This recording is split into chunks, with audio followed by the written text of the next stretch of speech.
Hello, everyone. This is Val with What to See with Val, and I am so excited because we have a great guest today. Before we jump in to speak with Donald today, I do want to remind you that it is movie season. So I am watching about 7 to 12 movies a week.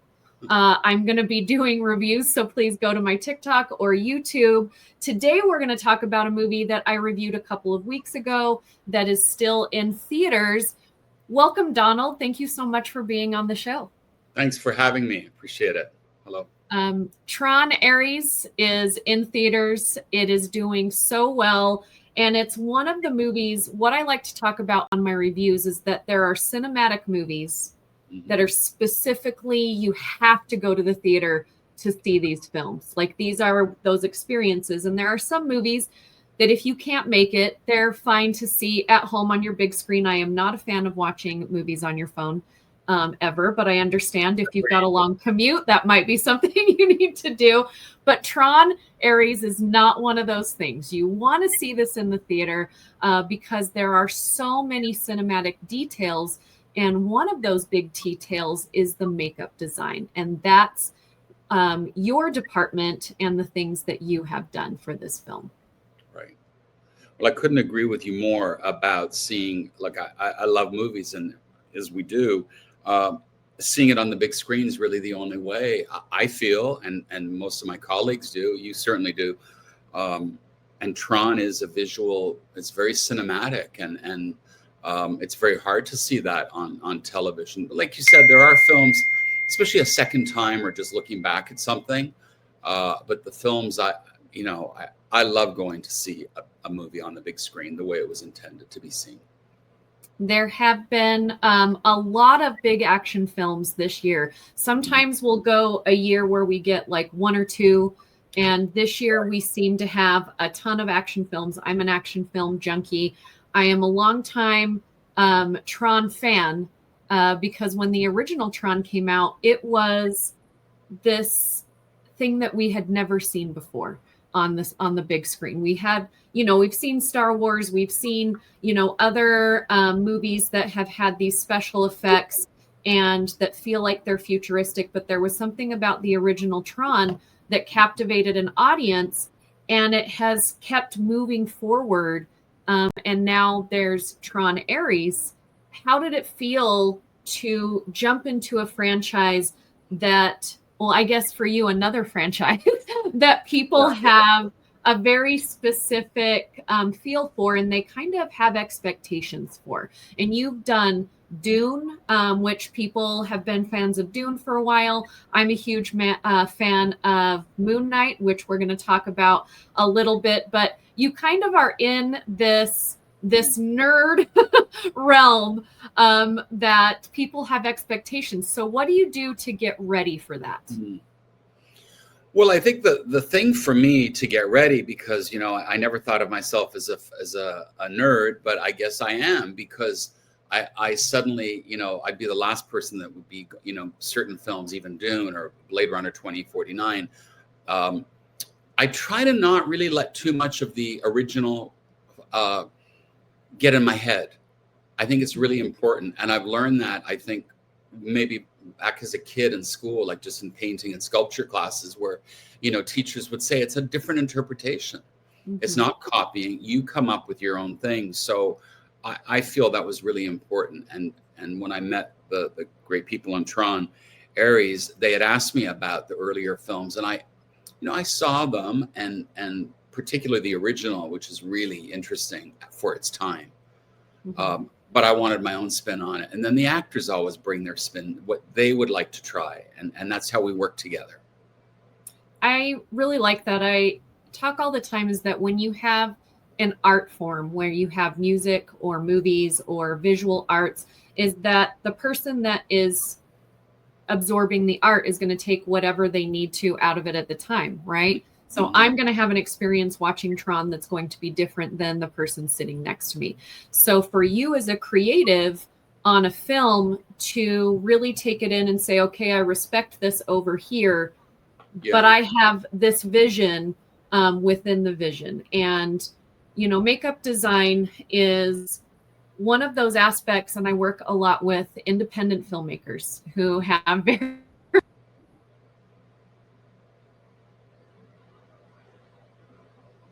something. Oh, are we freezing? Froze for a second. We're okay. That's it. All right. Okay.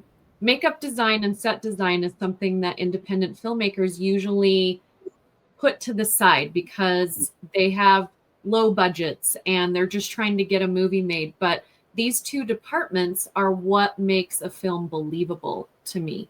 Sure. So when you are in a film that has a futuristic element, but also a very human element, when you sit down, do you sit down with the set design and other departments so that you're all cohesive? Or do you sit down with your department first, put something together, and then kind of go to other departments?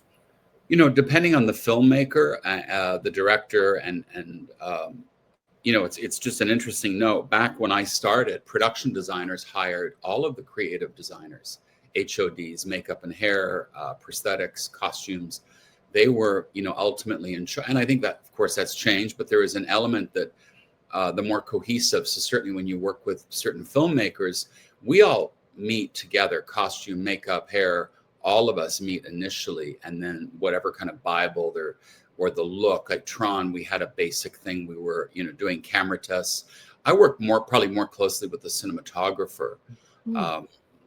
More so than a lot of other departments. Sometimes VFX is the case with this, or I don't know, a Moon Knight or something. But I would say, yeah, very much so. And sometimes I'm involved in running or designing the hair, makeup, and prosthetics.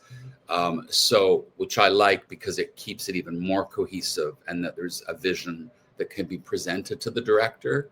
And sometimes the studio, or more often than not the studio, who are, you know, are paying for things. So they need to see what we're coming up with. Like that. Let's talk about some specific characters really quick from Tron. You've got Greta Lee, and who plays Eve. And she lives, again, you've got this mixture of world that has a ton of futuristic elements, but then still a very human element that makes us feel like we could walk outside today and, you know, it could be a part of our lives. So she's a very strong woman, but also a very independent woman who doesn't really, at first, we don't see that she really cares about, you know, the outside world. She is very focused on what she is interested in, but at the same time, she is this very important woman to this company, you know, an executive. So when you take those two elements of, I will be out in the middle, you know, of this cold weather, but then I also have to be, you know, in an executive boardroom, break down what, how you came up with Eve. Greta was actually quite difficult for all of us. I think, you know, there's a costume change, but I think the first thing for me was the fact that we're dealing with these incredible suits and helmets. So right away, a lot of the work is done. So much of the character's defined by these very elaborate, kind of incredible suits. And the lighting, which is, you know, really Jeff Cronin, with our kind of incredible cinematographer, has created a world within Tron, in grid and then off grid. And I think for me, the same thing would apply, except the characters come to a sort of humanity a little bit later on, and which was very important for, particularly for Ares, Jared Leto's character. Greta was for me, I always felt it should be based in fashion a little bit, which is kind of something I've done a lot, back to Blade Runner or even Nocturnal Animals. But I think with Greta, her feeling was very mixed in the beginning, to go for sort of a classic sort of heroine in an action movie, a girl action movie, which I was a little, you can get yourself in trouble because it can all become quite sexist and very stereotypical. I just thought she should look great in the action and be believable, but still really beautiful. And then Jodie Turner-Smith was, for me, I just always thought of Grace Jones. I always thought of the character as being kind of based in the vibe or the feel of Grace Jones. And that really came out. You have a lot of very strong female characters in this movie. And one of my favorite is Gillian Anderson's character. When you're Sure. talking about fashion and you're talking about emoting this certain energy of a person, when you get into Elizabeth, Gillian Anderson, and you get into Evan Peters, who I think really what they look like emotes how you're supposed to feel about them, especially when you said you've got all these backgrounds of helmets and motorcycles and costumes that can be very distracted, but you've got these characters who we knew exactly who they were the minute we saw them without saying any dialogue. Yeah. It's very interesting, isn't it? Because, you know, less is more for me. It always has been, because it's very hard to make a choice.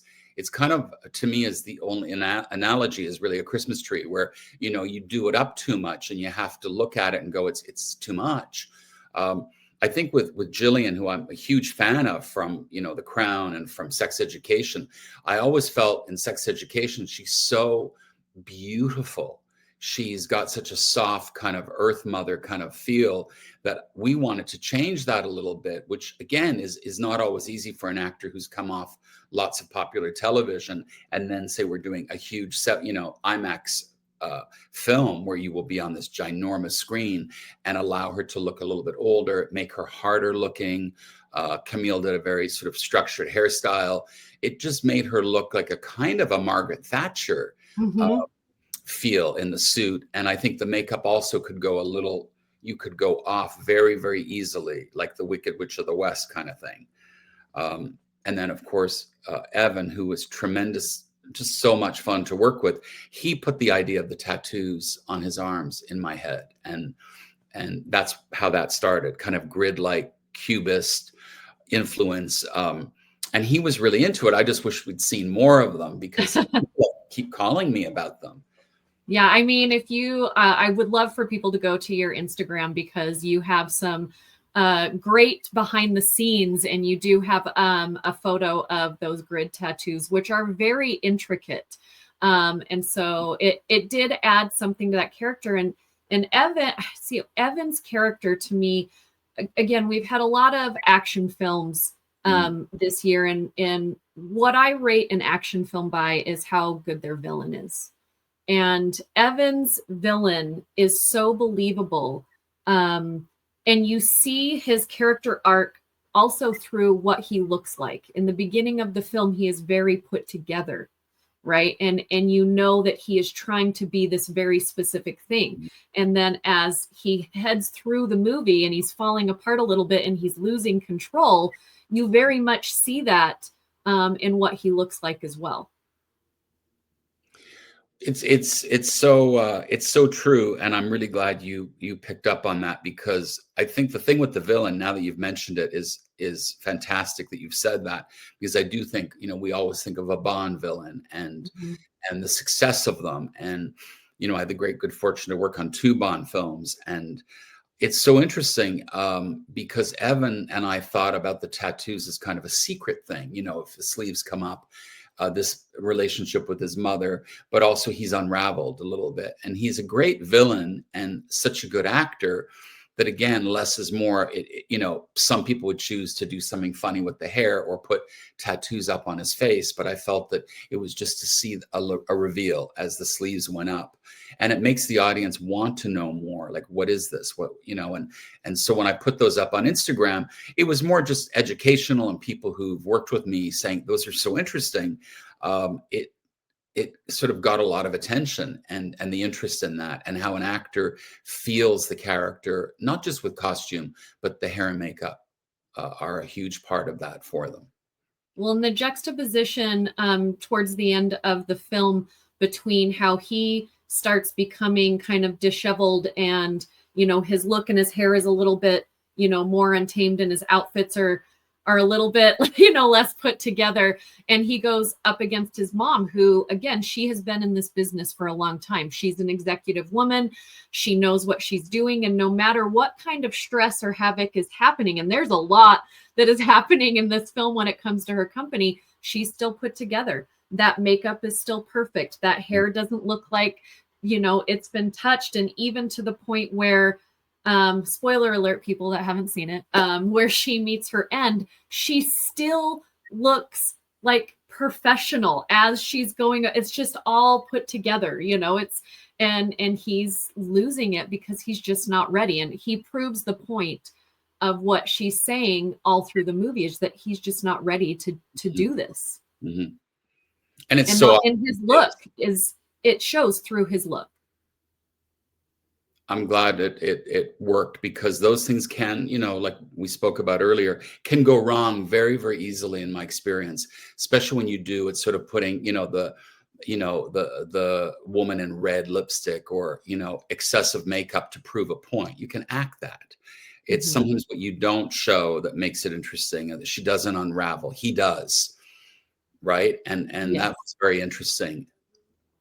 When you get into Jodie Turner-Smith and her character, which is one of my favorite characters in the film, again, she has already the presence with her uniform and some of the weapons that she has. So when you're looking at what you're going to add to that look that's already been created, what are you going into? Because like you said, less is more, but you also want to grab onto what she has created as a character. Mm-hmm. Well, in the very early stages, she was going to wear a wig and kind of orange colored, kind of copper colored wig. I didn't like it very much, and I'm glad we switched. We pivoted entirely with Jodie, and her modeling background really is a great support, because she's willing to try things in makeup and hair. And I think, I give her all the credit for coming up with, doing bleached hair, her short hair, and then of course taking off her eyebrows, which was a happy accident. People were really, I thought, I'm in big trouble here, but she had us covering her eyebrows for the first makeup test. And it was very interesting. And we talked about it. But I didn't think she would do it. And she went back to her hotel and shaved them off that night. And the next day, wow. Yeah. And the next day, Yoakum and our wonderful director in the studio, everybody was waiting outside the hair and makeup trailer saying, Donald, we need to see you. And I thought, oh my God. But I just got with Jodie and said, we can make this work. There's something aesthetically very beautiful about what she had done. And as I kind of went to do her makeup and do eye makeup, I thought of something that was kind of 80s. And she thought of this eyeliner, just basically reversing the focus from here to being underneath her eyes. And I just wanted it to be kind of a crayon, something graphic and warrior-like, which we've seen in other films, but this was a little bit different. And she was fantastic to agree to that. And they loved it. Yeah, I mean, it looked amazing, and her character, how she moves through the film and how she relates to the story. And I mean, just, getting into the script and kind of real life, is that words matter, and the words that were given to her, she took very literally. And I loved that. Like, you really got to pay attention to what you say. It's kind of like letting that genie out of the bottle kind of situation with her character. It's you have a couple of different backgrounds to work with. You've got just the regular everyday city background. You've got, Neutron, not Jimmy Neutron, sorry, the new Tron red background of Ares. And then you've got the original with all the blues. So you've got all these different tones and lighting. And like you said, working with the cinematographer is probably a big one on this, and your special effects, because you have all of these different tones and feelings that you have to work with. Now, Jared Leto in red, and then Jared Leto, back in the original Tron background. Did you go different with his makeup and his design for both of these areas? Yes, because in the grid, there's a sort of, he did not want to, it was, I referenced Spielberg's AI, but that was a little too robotic. And the idea of being a little bit AI, that maybe it's so perfect, you take a face that is a really beautiful face, as is Jodie, and improve on it. But it was really about luminescence and making everything a heightened sort of reality of perfection, perfect skin. I mean, I put a lot of makeup on him, and people were like, how much is that touched up? Well, it's not. You know, there's an element of creating a character that even within keeping him sort of natural still looked maybe overdone or a little bit airbrushed, like it was an airbrush makeup, but it's not. I used all traditional techniques. But then off grid, you start to see the skin tone is different. It's less perfect. There's perspiration, there's some dirt and blood, and the same thing with Greta. And that was a lot of fun, but also every single frame, the close-ups, we'll talk about macro close-ups. I would be able to go into the DI tent and work with him and my team and look and adjust anything, whether it's in the volume or, you know, adding a little more of, you know, powder sometimes, which I never use. But in this, if something gave a little kick or one of the lights certainly would alter Jodie's look, or if they're in the same shot. So it was very technical for me. I haven't really been on a film where the makeup was so affected by the lighting. I mean, you've worked on a lot of films, so that says a lot. And you don't use powder. I'm going to come back to that because I want to know what the difference is, because I do know a lot of people that do use powder. But what was your decision on keeping Jared Leto's beard? Because when you think of, you know, a robot inside of a computer, some people might think that that is like you said, more of a clean cut, airbrushed, you know, chiseled jaw, you know, kind of situation. But you kept the beard, which is a little more humanizing. Well, I think it allows for that. But, you know, I always think when people, you know, I mean, was actually very out of my control. However, I preferred having a longer groomed beard than sort of stubble, which to me would have looked like Italian Vogue or GQ. And too contemporary. There was something about it that had kind of a retro 80s rock and roll, also a little bit like those films where you get that look. I mean, of course, he's a rock star as well, but there was something about it with the hair and the beard that had a feeling that everybody found quite good. It was attractive. It was, he was good in it. I think clean shaved would have been, I think back to the world of Jude Law and AI. I really do. And, you know, I learned that also Spider-Man with Jake Gyllenhaal, the big talk over a beard, no beard. I think it would have looked terrible in that costume and the cape without that sort of, I guess, full beard, not Grizzly Adams, because it was really cleaned up, but it was very handsome. And I think people forget there's still a film. It's a film with a lot of action and incredible artistic, creative lighting. But it's still a film. You still want people to look good in this type of film. Well, and if I remember correctly, wasn't he clean shaven in Blade Runner? No, did he also have the beard in that movie? Because Jared Leto, there's something magical about him that everybody says he doesn't age. And when you take the beard off, he kind of has this baby face, right? He's got, and it's not a bad face at all, but, you know, seeing kind of having that beard on him, like you said, and kind of, it shows that he has a little bit of a story behind his face already. And he does go through a lot of different situations in the film, but it is a rock and roll film. And we already have, you know, one nominee for this film so far. There's a Grammy for Best Song. So that rock and roll element that you all wanted to portray is winning already.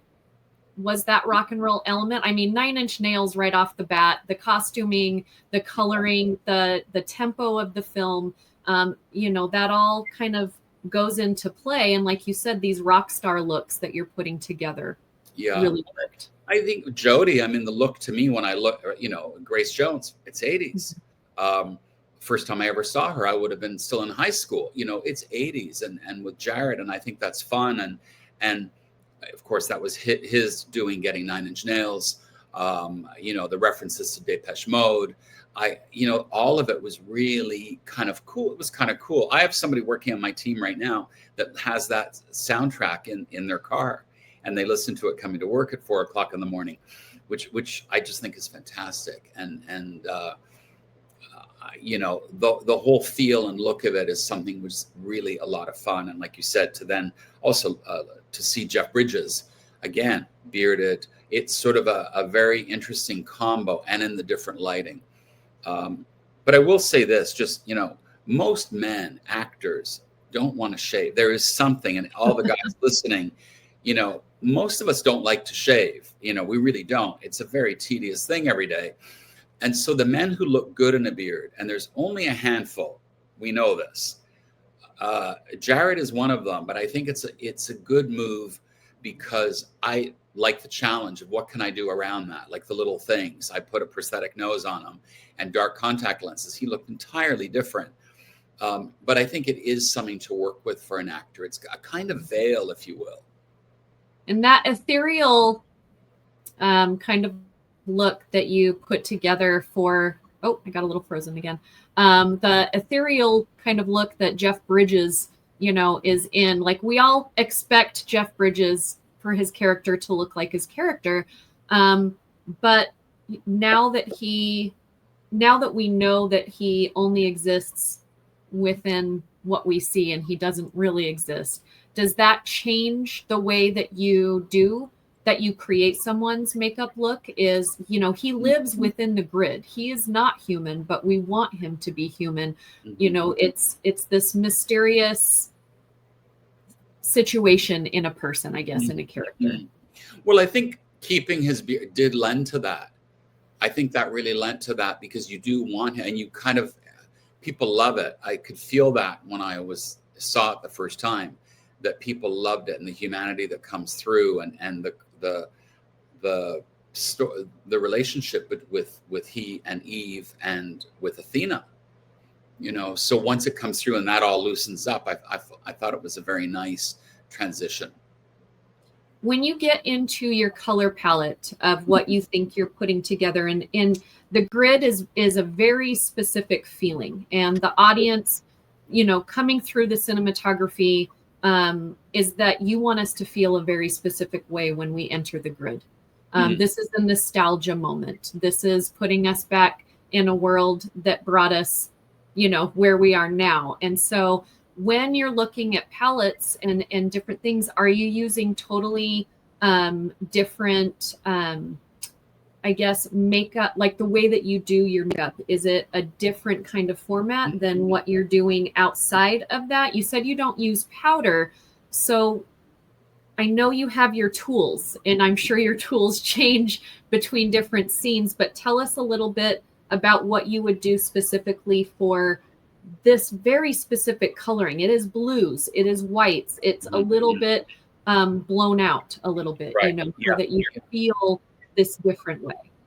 Well, it's interesting because to create this sort of the perfection of this was, about good skincare application. I've always believed since I started, which is 41 years ago, of the lightest touch. I mean, once you figure out what you're doing, what the look is, what the application is going to be, I kind of get it pretty quickly. And then my team follows suit of, for Athena, Jodie Turner-Smith, I had some custom made things in Tokyo.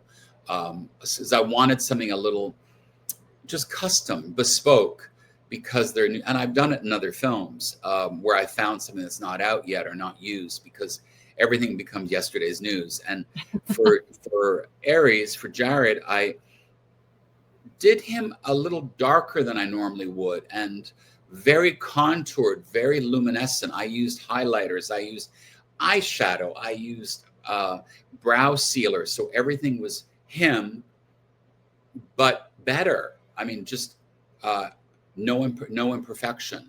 And then let that come through a little bit. So the application techniques of doing, foundation with a sponge or a brush, and you layer, right? You layer it. And powder is something that in the old days was used because of certain types of lighting and film stock, particularly lighting.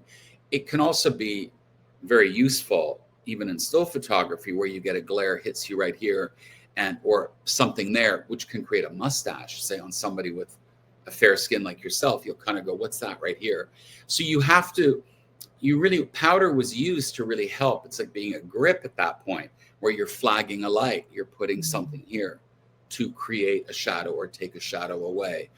And with Jared, I thought, I'm going to go backwards and do everything the way I would normally do a makeup, but add more and make it more intense and more bronzed and more statuesque. So the cheeks are really shaded and there's two tones, and it's risky, and there's a lip color and there's everything. But then you have to look at it with Jeff in the studio and in the perfect screening room and go, that's to this, that's to that. Then you go in the volume, which is with Arturo and Greta Lee, and the volume stages cast a lot of magenta into your skin. So we do have to alter, because people would suddenly think Greta's been in Hawaii for a month, and it changes. So you have to alter for that.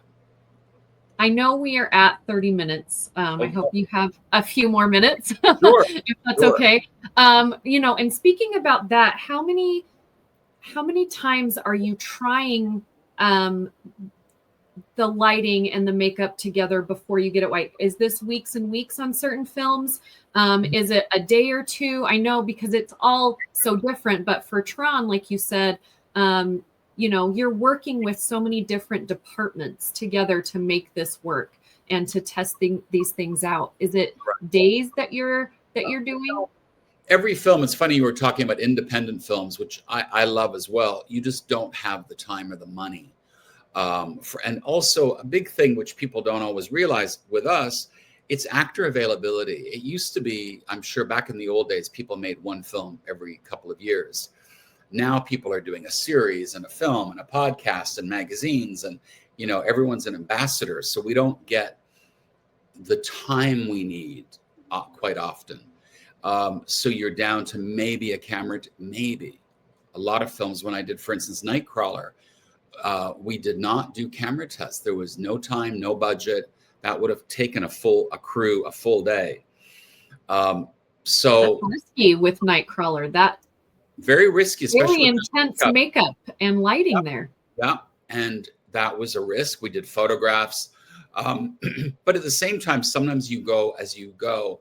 If they schedule the first couple of days quite light, production-wise or scene-wise, you may be able to try a few things, and then once you see dailies, go, you know what, I'm going to fix that.